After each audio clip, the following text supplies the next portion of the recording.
Right. Well, welcome to the latest in our webinar series, organized under the auspices of PRIME, the Principles of Responsible Management Education, and in particular, our Careers and Sustainability group that that we run within the UK and Ireland chapter. We always start these events with a very short introduction to PRIME because we recognize that people arrive at our events from lots of different quarters and they may not be necessarily familiar with what we do and why we do it. So 2 minutes from me before I hand over to Karen to introduce our guests for today. So the mission of PRIME and it's the United Nations PRIME Principles for Responsible Management is nothing short of the transformation of management education and our research in the direction of, I would say, a broad set of principles around ethics, responsibility, and sustainability. We have 7 principles which cover all of our work.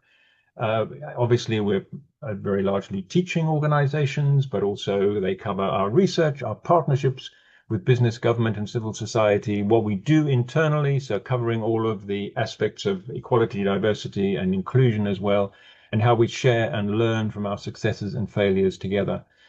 To do, all of those things form the 7 principles which join all of the PRIME organizations, which are, roughly speaking, about 870 signatory members. That's usually business schools, sometimes whole universities around the world in 90 plus countries, teaching a total of something like 3 million students in all. So it's quite a wide-ranging, quite an extensive global network.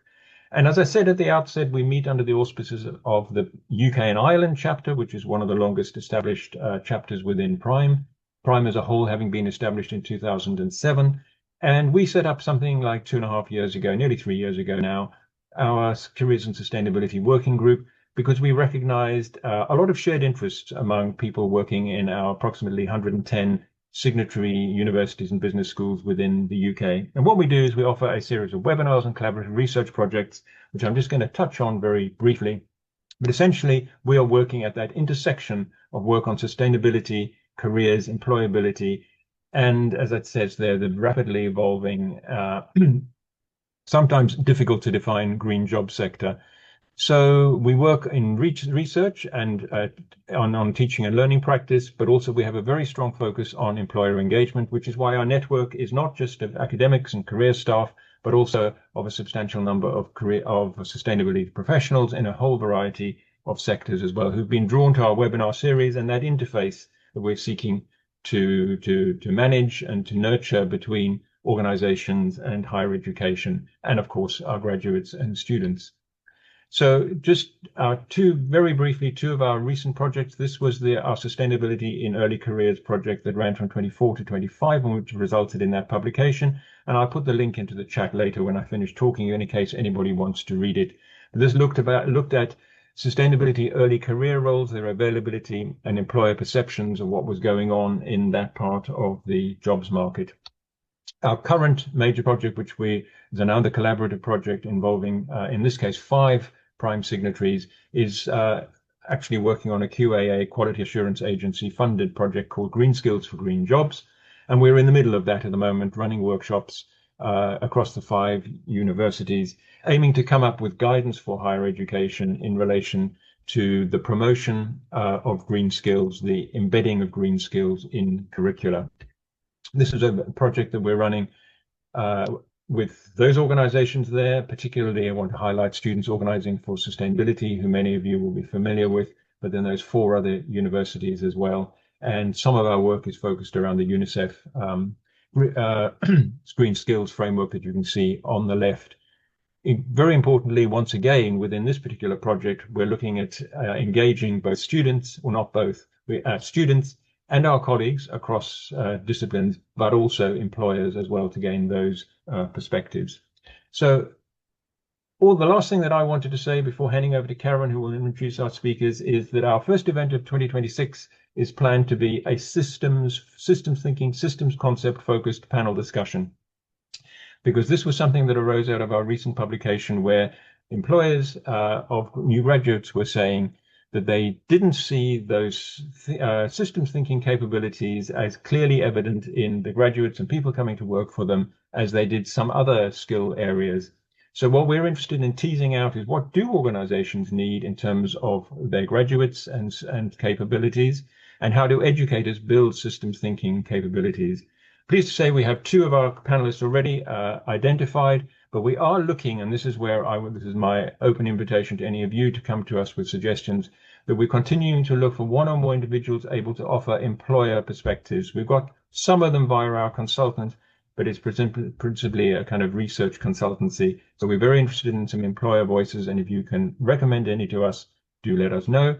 And the date will be advised. It'll be sometime later in January or early February next year. With having said that, there are lots of different ways to stay in touch with us. There's the QR code if you'd like to join our mailing list. And we will, of course, put that link into the chat box in a bit as well. But right now, over to my colleague Karen, who will introduce today's session and our guests. Thank you, Jonathan. I won't take long because Alfie and Cyril have got plenty to share today. Alfie is the political lead of Hope for the Future. He describes himself as the conduit between local and national policies and leads work on influencing strategy. So that's going to be very relevant to our discussion on skills for influencing today.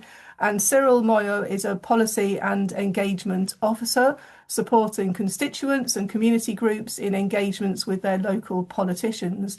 And just having had a quick chat to Cyril and Alfie previously about their extensive experiences together in international development, environmental development, youth advocacy, business advocacy, we're in for a treat with this session for sure. So at this point, please do share your slides. If anybody would like to put any questions into the chat, do as we move through, and then we will come to those as an open discussion once Alfie and Cyril have finished presenting. Thank you very much, Karen and Jonathan. Good afternoon, all. What an introduction, Karen, I have to say. Hopefully we will live up to the billing. And as mentioned, good afternoon, everyone. Thank you very much for taking the time to join us today. Alfie and I will be pinging and ponging between as we go through the hour. But again, pleasure to be here. So we're gathered here to talk about Hope for the Future's Guide to Climate and Advocacy. And one of the things that we want to stress at the beginning is that we believe that advocacy skills are very much transferable with the skills that you guys are teaching students, or you guys, if you're a student, some of the skills that you're already putting into place in seminars, workshops, and so forth. So as mentioned, I am Cyril. Cyril Moyo, I'm a policy engagement officer here at Hope for the Future. I've been here for over a year. And one of the reasons really that I'm here today is to try and ensure that the climate movement is very much collaborative, right? We believe in democratic engagement, and we want to see everyone working together to ensure that we hold not only the UK government accountable, but all other governments as well. Alfie, I don't know if you want to come in and say hello to folks as well before we move on. Yeah, I'm Alfie. As Karen said, I'm the political lead and sit in the same team as Cyril. Yeah, really excited to be here to talk a little bit more about what we do and how it connects with the work of UK Prime. And I'm going to go off camera for a second to move my blind down because I'm currently being blinded by the sun. Brilliant. Yeah, if we can move on to the next slide, Alfie, before you move on. So a little bit about Hope for the Future, which has been teased before. So we are a climate-focused democratic engagement charity. We are based in Leeds, our headquarters, in Sheffield, I should know this. But our vision really is about UK communities and politicians coming together to work on securing a healthy planet for all. So we believe that the top and the down should be meeting in the middle to ensure that we are living a sustainable planet for everyone and for future generations. With that, we are trying again to ensure that we are bringing the climate movement together and ensure that we are leveraging our power as much as we can possibly do. So moving on to the next slide, we just wanted to share with you a tool that has just been recently released in the middle of this year. It's called Climate Connect. And within that as well, coming to the theme of connecting, we are trying to ensure that people are able to log their interactions that they have or their campaigns that they're doing within the Climate Connect tool, thereby showcasing and highlighting all the amazing work that is happening around the climate and nature policies or campaigning in the UK. within that, really, it serves as an evidence base whenever we meet decision makers, be it politicians or business leaders, trying again to ensure that people are actually taking climate and nature seriously. So moving on in terms of the session outline today, we will touch on advocacy skills and sustainability carriers. And again, what we are trying to do here is to advocate as to why Hope for the Future is sitting in front of you today.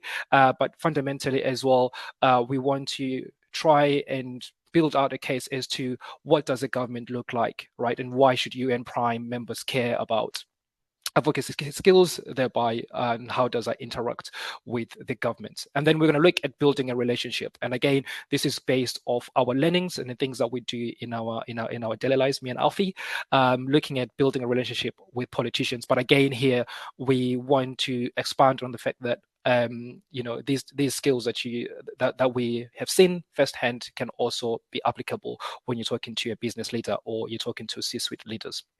And then we're going to talk about the power of research, which all of you very well know. And then we're going to talk about something that we use in Hope for the Future called a common ground. And then we're going to hand over the mic over to you for next steps and Q&A.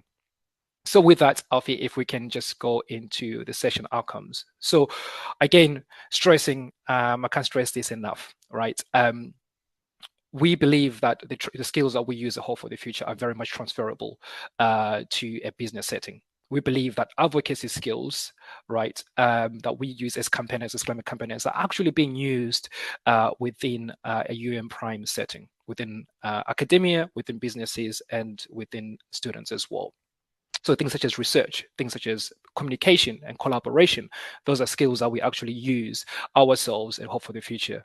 And as a matter of fact, the idea and essentially the spine that holds all our work actually came from the business, from the business world. So we are here because of you guys. So with that, so if you're an educator, we want to ensure that after this session you're able to see that your skills have been developed and you're able to nurture advocacy skills. And then employers, we want to ensure that by the end of the section you're able to think about how to maximize your company values and vision through advocacy. And again, here Jonathan mentioned this, it's about those UN Prime principles, right? How do we bring them to life? And then if you're a student, it's about how do you become an effective agent of change? So yeah, that's what we should be able to get out of this section. Moving on to the next session. And again, if you've got any questions, please do put them on the chat, and Alfie and I will try and answer them as we go along. So advocacy skills and sustainability carriers, why is this important? And maybe as a ground setting, we need to look at the Sustainable Development Goals. And with that, Alfie, if you can pop to the next slide. And to try to build our case here as to why we are here, we wanted to ensure that if we break down SDG Goal 8, as you all know, there are many SDGs, and within those SDGs, there are multiple indicators, or their sub-indicators. And SDG 8 really is about promoting sustained, inclusive, and sustainable economic growth, full and productive employment, and decent work for all. Now, we're not going to achieve Sustainable Development Goal 8 if we all work in silos. By that I mean, if academia works in a silo, if business works in a silo, and if civil society works in a silo. As you can see there, right, especially when you look at the sub-indicators, especially sub-indicator 8.3, which is about promoting policies to support job creation and growing enterprises, right? Which is, I believe, is the bread and butter of this working group, but also of the wider UN Prime, right? You actually need civil society as well to come and advocate for these policies. Right, we need to be able to bolster as to why young people should be learning the skills of the future, should be learning about how do they ensure that the infrastructure that we need for a net zero world, for a post-2050 world, is actually aligned with with the community thinking and feeling as well. Right, and to ensure that our decision makers, be it business leaders or be it our local elected representative, take this seriously, we need to all to be working together. So, for example, Alfie was going to talk more about the Clean Jobs Plan that was just came into play at the end of this year. But again, it just highlights the need for everyone to be talking together. And for me, I see SDG Goal 8 as being one of the main SDG goals associated with UN Prime. You can correct me on that, but especially with this Careers and Sustainability Working Group, I think this is the bread and butter. And again, we need to be talking together on this. And the other one as well, in terms of like why do we need to be working together, is about, especially if you look at target 8.6, which is about promoting youth employment, education and training. Right, it is not only just down to the professors, right? It is about trying to ensure that the communities where these jobs are going to be coming are going to be oriented towards, they're actually in supportive of ensuring that our youth, our youth are getting the right level of education, but actually that they're getting the training that they need as well. And again, within that, we are working in an era of tightened purses, right? But we have to advocate as to why we need to ensure that our economy is orientated towards growth, but at the same time as well, a growth that is sustainable. And that again requires everyone coming together and seeing the broader picture, which cannot be achieved just by working in silos again. And I think it's important to drill that point. And moving on to the next slide and looking at the transferable skills that come into play. So one of the things that we do at Hope for the Future is research, right? And again, all of this research is trying to bolster advocacy and campaigning. And this is something that you guys are already doing. So as academic students and business leaders, you guys are subject matter experts in your field of work. And this is crucial in advancing your work and also other climate and nature policies. We find that decision makers, either MPs, councillors, we find that actually they are not experts, right? Even though they might be, they might be the head of the portfolio of climate and nature, for example, they may not be experts in terms of like actually how do we get businesses to be oriented towards sustainable growth. And this is where, as academics, you come in and say, actually, you know what, mate, this is essentially how it's supposed to work, right? And most of the time, decision makers, depending on how you communicate with them, tend to be able to be pliable to listening to you. So again, when, say, for example, you're a student, you're in a seminar, you are learning about communication, how to effectively put your case across. And this is something that, we see, again, in boardrooms, right? Trying to ensure that, you go from the shop floor to the street to the church kind of approach, right? The idea being that you want to get buy-in as much as possible and get people on your side, right? This is something that is very much prevalent in climate campaigning, but this is something that is very much prevalent in a business case setting as well. And collaboration, you guys are very much good collaborators, and as part of the UN Prime principles as well, one of the principles is about fostering a shared practices as a way of learning and keeping each other honest, right? Which is what this is all about, right? We have to keep each other honest. We often are here so that we keep you guys honest, but at the same time as well, we are here to learn from you so that we are honest ourselves as well. Which leads us to the last final point, which is about values, right? We want to be able to challenge the status quo, and by that we want to challenge idea or question what does it mean to be responsible and to be accountable, right?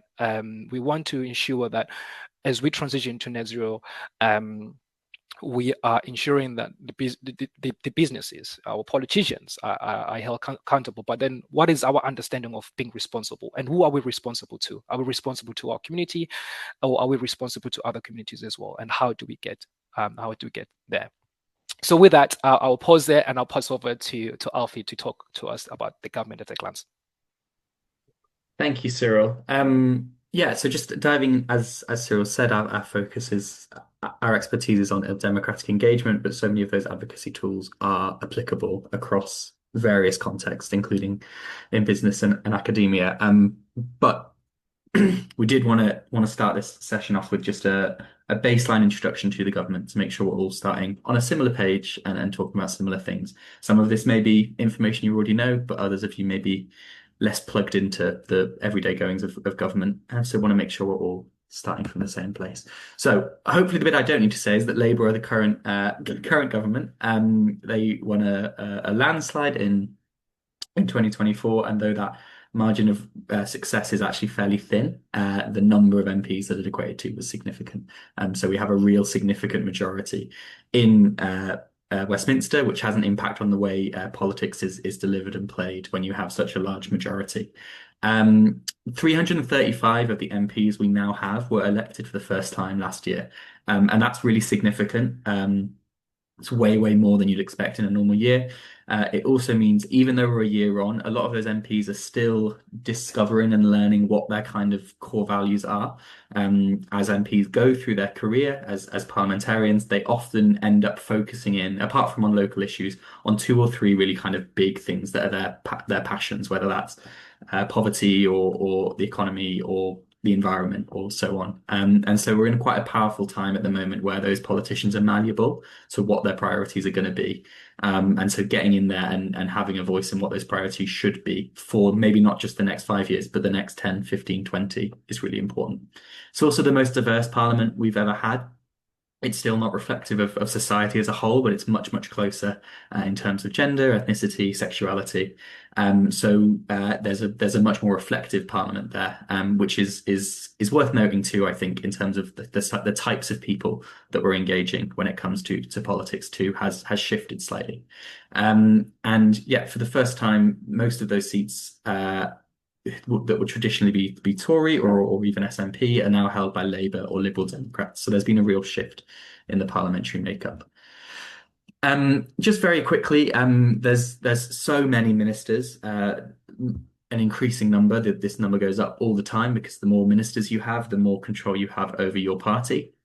But just wanted to highlight 2 ministerial teams for you: the Department of Energy Security and Net Zero. There's also DEFRA, but we're going to focus on energy and net zero here, and the Department for Education, which are kind of 2 of the major departments for the kind of work we're talking about today. Whether that's green skills will often overlap with those 2 departments, but a whole chunk of the work will sit within them. There was recently a reshuffle over the past couple of months, which you may have heard about, which meant that the MPs we did have in these ministerial roles have vastly changed, with the exception of a few, such as Ed Miliband. And again, that's also an opportunity. It means we know less about these ministers, but it also means there's a new crop of people who are trying to figure out where they stand on all of these issues. You may have seen that Katie White this week released a kind of statement on public engagement when it comes to climate and nature that has some really positive new steps in how the government's going to engage with the public, and particularly with youth advocacy too. So these changes are potentially positive, potentially negative, but either ways are an opportunity to engage. So I won't dwell on them there, but if you need you will receive these slides. So if you wanted to go back and remind yourself who those key players are, feel free. Just really quickly wanted to talk about what's happened in Labour's time in office so far. There's been loads. I'm going to focus in on climate and nature because that's what we're here to talk about. But a couple of things to highlight, both from the King's speech in the first year and the 2 subsequent budgets. We've had significant investment in green hydrogen announced. Green hydrogen is maybe slightly controversial. Some people think it's a solution, some people think it's not, but regardless, it's seen as part of the government's approach to tackling the climate and nature crisis, as is the investment they've made in carbon capture. We've seen some significant changes to rail, both coming under public ownership and then being frozen, as usually the most environmentally friendly means of transport. That's a positive indicator. We've seen the setting up of Great British Energy. I hope we don't have too many questions about Great British Energy, because despite the fact that it's been set up for over a year, people aren't still fully entirely sure what it is and what it does. But it is a government organisation with significant funding behind it to support the energy transition with government and then theoretically business investment too. We've had more money than ever before on flood resilience. We've had significant taxation raises on oil and gas. And the freeze for fuel duty is expected to end too, so more revenue coming in from fossil fuels. And we've had other climate adjacent and climate specific policies, such as the Warm Homes Plan, which is presented more as a policy to tackle fuel poverty and heating inequality, but it's also a climate and nature policy too. At the budget last week, last week. Goodness me, time flies.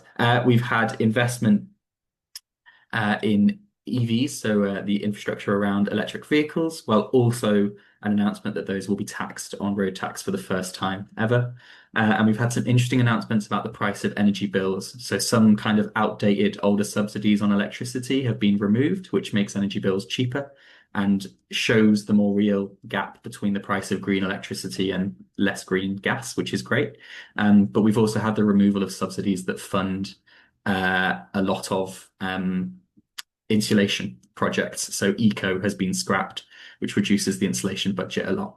So I think my point there is there's loads more we could dive into, but there's some stuff that people have been campaigning for a long time, or that was in manifestos, such as the end to new oil and gas licenses, which is really positive. And there's other things that people are more concerned about, such as the rolling back of eco insulation. So it is a mixed bag, but there is definitely progress happening at a national level as well as at local levels too. I see that your answer, Kira, your question's been answered about CCS, but that is carbon capture and storage, which is fairly controversial because a lot of people argue it's an unproven method of carbon capture, excuse me. And some people argue it's also a solution to the climate and nature crisis. So very much controversial. But hopefully that gives you a bit of an idea.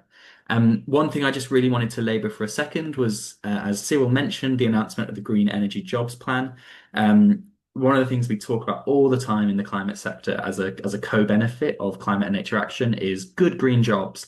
But as I'm sure Karen and Jonathan will know, what that actually means can sometimes be a bit more superfluous, and the actual investment and support necessary to ensure that happens as a co-benefit is sometimes lacking. It's not a guarantee of the transition by any means, but it's a really positive and powerful opportunity. And the Clean Energy Jobs Plan by DESNZ seems to reflect some of those areas. So it's the first time we've had a plan to specifically recruit workers that are needed for the clean energy mission and transition, with an expectation that there'll be almost 500,000 new jobs needed and provided by 2030. And it kind of identifies some kind of priority applications and occupations, particularly around electricity and welding, which will be very necessary for green infrastructure, among other things, as well as the setting up of new technical colleges, which will invest in people being skilled up while in education. There's also an emphasis that, particularly by Labour, that they want these jobs to be good jobs, which again can be quite a superfluous term, but in this context has talked about engagement with unions and the idea of collective bargaining in that process to ensure that the conditions, the pay, and those opportunities are accessible to lots of people and positive. So on the face of it, this looks like a really positive step in the right direction. Part of the reason we need this is not just convenient, it's not just a jobs push, it's also pretty much essential. Governments all around the world are realizing that we are going to need more and more people who are highly skilled and highly qualified in green industries and are investing in them. That's not to say the only form of green job in the future is going to be, welding and building windmills. Lots and lots of jobs qualify as green jobs. But it's really positive to see that focus, and it is going to be a real priority for governments all over the world over the next couple of decades. So just to say that they've done at least something on that. One of the things we've been asked a lot in the last year that I just wanted to touch on before we move on is how we actually can engage with this government, and if you have any say on how a government acts when they have such a large majority. The answer is yes. There is opportunities to do that. We've seen kind of 3 significant examples now where Labour have either announced a policy and U-turned on it, whether that was disability benefits or the recent the U-turn on winter fuel payments, or there's been a push for a change in policy by the backbenchers, such as the 2-child benefit cap. So I just wanted to encourage people that yes, there is a large majority. Yes, this Labour government might feel a bit stuck in the weeds and we don't know what 2029 is going to look like, but that does mean there are 4 years where it's really possible to engage with your local politicians on these issues. And I think that applies to kind of business and workplaces too. Sometimes it can feel like the room has decided, the decision has been made, and there's no time for engagement and opportunities to discuss. And sometimes that is the case, but the kind of advocacy techniques we're going to talk about in the second half of today, we really think provide an opportunity to activate that engagement positively when appropriate. So I'm going to hand back to Cyril, I believe, who's going to talk a little bit more about what those techniques actually look like, starting with building a relationship. Thanks, Alfie. Thank you very much for that. I just put a question on the chat as well, just to ensure that questions are coming and it's not just Alfie and I who are talking. But I'm again trying to emphasize the need for advocacy skills, right? And actually try to understand exactly what's happening within the space. The question that I posted on the chat was with regards to if anyone here within your current work did inputted into the Clean Jobs Plan, the Clean Energy Jobs Plan, right? By that we mean, did you submit any research, for example, that you're working on to the government or to government ministers? Did anyone here campaign, for example, write a letter about the need, for example, for a plan exactly for future jobs, for example? Because again, coming into that mindset of actually what does it mean to be UN Prime? What does it mean to be leaders in a business management leadership space, right? What does it mean to be responsible and accountable, right? So again, we're just going to put that there, and let that question linger. If you've got an answer, if you did input, please do share on the chat in terms of like what it is that they did, and again, we'll be keen to hear towards the end as well. In terms of how you guys advocated. And again, here, what we're trying to do is to ensure that, these plans that the government, bringing into place, like Alfie said, they're not just static, right? There's so many levels of interaction that, we can have with the government. And again, it's important that we keep those lines of communication open. So in terms of building a relationship, and again here, just like Alfie said, we come from a climate and nature focus, but however, most of these skills are transferable to a business setting. So when we say, for example, when we're moving into the next slide, as you will see, we talk about 3D leaders, right? As you can see there, we've got a big picture, which is a funny slide for us. It just tries to keep things fun for us. But again, one of the things that we try to emphasize is that we have to see decision makers or leaders as 3D. Right, that they're not just a leader, but however they've got hobbies, they've got interests, they've got passions, and through those passions, interest, and it could very well be that their father or their mother, right? That is a way that we can connect with them, right? Because essentially what we're trying to do is play around with intrinsic values, try and get our idea across to them in a way that it builds a relationship with them, right? Because for us, we're not just thinking about selling an idea just for the first day, but we're trying to ensure that we're building a long-term relationship with them. And we're not saying as well that it's going to be smooth, but again, just trying to know and get a deeper understanding beyond the face, right, can lead to better outcomes. So moving on to the next slide, for example, one of the things that we do highlight is that leaders or decision makers are motivated by certain themes, or they operate within certain guardrails.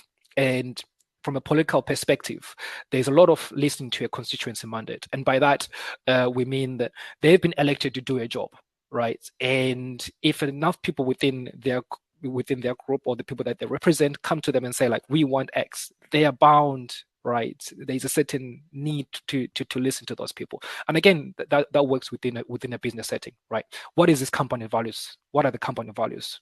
What did this company set out to do? Are we living by those values? It's not just about the bottom line, but actually, what is it that as employers we're trying to get to here? Like, how do you ensure that you've got a good working environment? And again, coming back to an idea that we posed before about research, that you guys are experts in your fields, and decision makers are motivated by an improved knowledge and understanding. Most of them are generalists, right? You're coming to them, you've been working on a research paper, you've been working on something, and then you realize like, wait, the person above you actually is necessarily upskilled on your topic. So it is up to you to go to them and say like, listen, I've been working on this, and I think we can, we can further this work if you see things my way. And another thing as well that motivates decision makers is good publicity. We all know about a business is getting into trouble, right? And it's about like, right, what works here? And again, one of the biggest ones that comes to mind because I worked with oil and gas companies was, if you all remember the BP oil spill, right? That happened, right? That was bad publicity. Right, it did not look good for anyone involved in BP, and as a matter of fact, the CEO at the time was let go in a way, right? And that's the thing, it's about trying to ensure that we're getting good publicity, and there's quite a lot of good publicity that works. For example, within climate nature, or the sustainability space. And fundamentally, it is about leaving a legacy of public service. This is something that we see a lot in politics, but it's also something that we see a lot as well in business. For example, if you look at IKEA as a company, right? IKEA is renowned well over for being a sustainable company, and all the CEOs, especially when you go to the company website, you do see how proud they are of leaving a good company. But again, you guys probably you probably spend a lot of time looking at those numbers. For us, for example, we see IKEA as always one of those companies that has left a good public service legacy. And again, this is something that is transferable to from a business setting to an advocacy setting as well. And then one of the things that we need to be careful about, especially when we are approaching these leaders and again building that relationship, is making demands and accusations. Right. So we know what's motivating decision makers, but we also have to be careful about how we are approaching them. And the minute you start making demands and accusations, right, people switch off. I think it's, we've all faced a setting or a situation whereby someone comes up to you and says, "Hey, listen, I want you to do this," right? Sometimes you switch off. I know I switch off, right? But it's like, hey, talk to me nicely, and then I might be able to, see things your way. And this is exactly about that. So the quotation that you can see there this is a made up one. It's about a constituent who was approaching their MP, and they've said that, I've seen no action from this disgraceful MP on graduate employability. We demand to create more jobs. If you don't do it, it will be shameful, and sure, you don't care about the country and students, right? So if you're an MP reading this or like being accused of this, most of the time you probably will switch off, right? And again, if you're a business leader and one of your employers is coming to you accusing you like that, you probably will switch off, right? You'll be like, well, what did I do? Like, why do I need to build a relationship with this person, right? So again, we need to be careful insofar as trying to ensure that we're not making demands and accusations. So with that, I will now pass over to Alfie to talk through about the power of research. Thanks, Cyril. So we think research is a really important tool in getting to know politicians and to getting to know policymakers, full stop. And that's because we are trying to, the more we know about someone, the more we understand their motivations, their interests, their priorities, the easier it is to engage with them by framing the issues we care about in ways that resonate with them. And it isn't about not talking about what we care about or not talking about our priorities, but it's finding a way to frame that in a way that is compelling to your audience. And we do this all the time subconsciously. If you think about the conversations you have with friends, you talk about things that you know they're interested in or that you're both interested in, rather than the things you know that they really don't like, or so on and so forth. Or if you are talking about something they don't like, you frame it in a slightly different way. But we're sometimes less prepared to do this when we go into kind of business or political conversations. And our approach is effectively to transfer that over and use that approach in that engagement too. There's a quote there by Robert Halfon, who used to be an MP, and he basically said, "Make it personalized and local, and you will have not just my real support, but that of many other MPs as well." And that local angle is really important, particularly in engaging politicians. And ultimately, that research is how we're able to find common ground with people we're engaging. Just really quickly wanted to highlight some resources that we encourage people to use in politician engagement specifically, and then we'll talk about some more wide research questions and tools. When we say research, that is a phrase we normally use outside of academia. We're not saying that you need to, go and learn everything about this person that is possible to know. But what we are saying is the better understanding you have of them, the more likely you are to be able to engage them. So we're talking about kind of more top level stuff to start with. Sometimes it's not also necessarily about just knowing who they are, but also how they want to be perceived. And that's where we go to things like websites, their politician website and their social media. What are they standing up and saying their priorities are? What are they standing up and saying they're doing for the local area? And how can you connect your issue, your priority to those things? A lot of politicians, particularly MPs or mayors, will have a stance in local press. That might be a radio station, it might be a newspaper, it might be a magazine, whatever. But those are often really useful places to catch a bit more of an idea about their thoughts on a whole variety of issues. But often, if you read a few of those or listen to a few of those recordings, themes will start to come out, stats that they use over and over again, bits that they go back to because they feel comfortable and confident talking about them. Um, Word of mouth, what have other people said who've met with that politician or that person? How are other people saying they interact to certain ideas? We always put Wikipedia on with the brackets of quoted sources. I don't know who these people are, but there are people out there who make sure that all MPs have a really good and updated Wikipedia page, which is phenomenal. I'd like to find them and thank them personally, but it's often a really good place to go. Politician, Parliamentary websites and council websites are still clunky, and sometimes it's just an easy first place to start. The other one, if you enjoy the clunky, is Hansard. This is where everything that's said in Parliament in a public capacity is recorded, video and transcript, and decisions, votes are recorded too. And that can be really good if you want to get a bit more into the nitty-gritty. For example, if you're talking to an MP who's on the Environmental Audit Committee, what have they said about carbon capture? And you really want to know that exact specific detail. That's a really useful place to go. And it's designed so you can filter by kind of politician and what they've talked about. A couple of charity and various other organised websites are They Work For You and the Local Intelligence Hub. These are two, they basically compile information. They Work For You compiles information on politicians, how they vote, kind of sets it up by themes. It's generally better with politicians that have been there longer because there's more data to make those assumptions about, but still a really useful place to go. And the Local Intelligence Hub is another great tool that's particularly good for local government engagement. And also if you're taking issues to local businesses, knowing what the kind of top issues are locally. So that will tell you how people have voted, what people's stances are on certain issues, and so on. And also kind of the priorities of action needed on climate and nature. There's loads of others too, but those are just two we like to highlight. Party manifestos and policy statements are also useful places too, particularly if you can't find something out about your specific politician. So you go to a slightly bigger level of what their party says.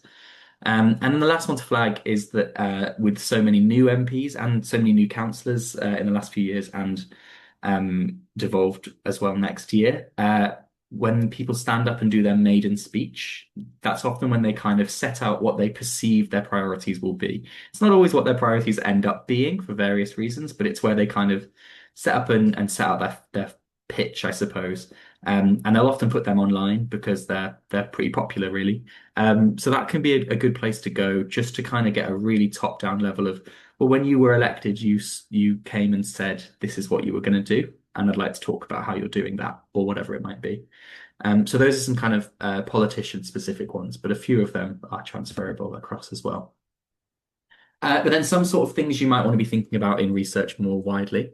What has their career looked like? What have they been up to? How have they got to the point they're at? And how is that going to inform their views on current issues? Have they worked in the public sector their whole life? Have they worked in the private sector? Have they worked in finance? Or have they been working directly for a climate charity? All of those things are going to impact the perspective they have on climate and nature advocacy and issues. What do they get up to in their spare time? Not always the easiest to find out, but can actually be really useful. One I use often is we had an MP who was really into outdoor swimming, and a group used that as a really easy connection point to talk about kind of sewage and pollution because there was a personal connection and affiliation to those issues too. What have they said publicly in work, in politics about climate issues? Have they talked to any major groups or campaigns? Have they interacted with them? Can you kind of glean some of those ideas from that too? And there's a few more questions there. In the nature of time, I'm not going to run through them all, but if you are doing some research as a result of this training, do come back to this slide. And these are quite useful jump off questions. But the kind of top level point that I would make is that the more you know, the better, and a little bit is better than nothing. So yeah, research is a really powerful tool there. Cyril, shall I hand over to you for common ground, and then I'll pick up at the end. Sure, Alfie, thank you very much for that. Cheers, buddy. Yes. So again, just moving along with again trying to build that relationship. As we teased in the beginning, we do at Hope for the Future have this idea of finding a common ground, right? And finding a common ground essentially is identifying where your interests intersect with your decision maker's interest, right? And that sweet spot there, this is what we call common ground. So all the research that you have done into your decision maker, right? You're trying to put a plan across either whether to change, you're trying to change a new idea of changing behaviors within the company or within the boardroom, right? And you've identified a certain person that could be your advocate, your main advocate within that boardroom, especially if you're not being invited into those meetings. Is like, right, how do I get this point across to this person so that they can clearly advocate for me? And that sweet spot there is a common ground, right? So it could very well be that you both love football, right? You both love cricket, and then you can use cricket as your opening tool, right? And it can be as simple as that. And as Alpha said, the more personal, the more you know that person, the better we can get these ideas across, right? And again, there's plenty of there's been plenty of tales that have been told about how important leaders, for example, because they knew each other personally, they were able to get things across, right? Roosevelt and Churchill, right? Because they were able to sing together, church hymns. It meant that they had a better connection, they had a more personal connection, right? So that when Churchill went to say to FDR, like, listen, I need your new tanks for the North Africa mission, right? The American army did not want to give them that, the Brits, the new tanks, right? But then because of that personal reaction or the personal connection, they were able to agree, right? FDR was able to sign that off. So again, it shows the power of knowing the person, personally. So do find that common ground that you have with the decision maker, and then moving on to the next slide so that we can get to your questions. Just as a snapshot analysis, right? A quick snapshot is like, the key things about building a relationship with decision makers is about, doing your research, right? Learn about your decision maker before you contact them, before you reach out to them, right? Their interests, their passions, their motivations, right? You guys are already researchers, all right? You're top class researchers, right? This is easy for you. And then find that common ground, right? Find an approach for your policy area that will connect best with the decision maker, and then select one or two strong areas of common ground to connect with the decision maker. And again, like Alfie said, it could very well be something as as small as football, right? But the personal it is, the better. All right. So with that, if we can just move over to the last bit, which is we'll be all glad to get to or to arrive at. We have asked Karen to kindly do like a feedback on today's, we say training or session, but there should be some questions that have popped up on your screens right about now. If you can please answer these questions, that will be great. Karen, if you can just leave the poll open as we go on to the next slide so we can get to the questions, that'll be grand. And please be as honest as possible. We use this data to try and improve our offer to people that we interact with. So moving on to the next slides, Alfie and I hopefully have come across as friendly. So please don't shy away from engaging with us. You've got the emails on the slide there, but also Hope for the Future is very much keen on collaborating with with other people that we don't interact with. For example, we don't really spend a lot of time working with universities, even though, for example, we have worked with correct me if I'm wrong, Alfie, I think, is it University College London? Can't remember. But we have, worked with universities as well. And right now we are working with Leeds University on an AI project. But again, we are keen to expand our work. And if you see value in our work, please do reach out as well. And with that, we are going to get to the question bit. And again, like Alfie said, if you've got a question on Great British Energy, I hope you don't. But we will try and get the answer for you if we can't answer any questions. So we'll open up the space to everyone to please fire off a question, and we'll do our best to answer them. Thank you very much indeed. If you'd like to stop sharing, and maybe then if people want to turn their cameras on, we can all have a chat that way. I'll stop recording at this point so that it makes it less formal for everybody. Thank you so much for such an inspiring, informative session. I've got plenty to take away myself.